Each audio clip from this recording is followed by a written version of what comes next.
मंडळी, दुसऱ्यांच्या मुलींना गुड्डी आणि जनावर म्हणणारे इंदुरीकर सध्या प्रचंड अस्वस्थ आहे. इतके की कीर्तनकाराचा फेटा कायमचा काढून टाकावा असं त्यांना वाटतंय.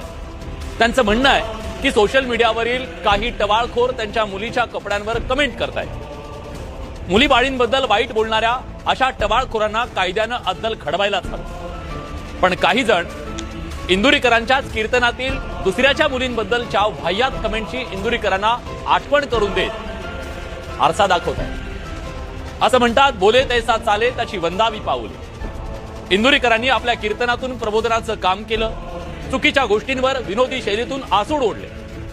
लग्न साधं केलं तरी पोरं होतात.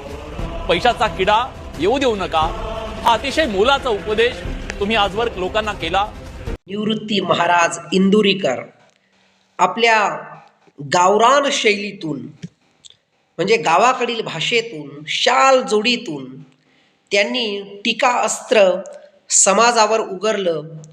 लग्न साधी केली तरी मुलं बाळ होतात या थरापर्यंत बोलले. परंतु विलास बडे सरांनी बिना पाण्याची ठासली आणि वास्तविकता इंदुरीकरांना दाखवून दिली. अहो महाराज आहात तुम्ही, कीर्तनकार, संत, महंत, परंतु लग्न कसं केलंय? एखाद्या फिल्म स्टार सारखं VIP 7 स्टार लग्न इंदुरीकरांनी केलं. परंतु इंदुरीकर महाराजांना वास्तविकता सोशल मीडिया ट्रोलर्सने दाखवली. ज्यावेळेस आपण एक बोट समोरच्याकडे करतो, 4 बोट स्वतःकडे देखील असतात. हे मात्र इंदुरीकरांना दाखवण्याचं काम झालंय.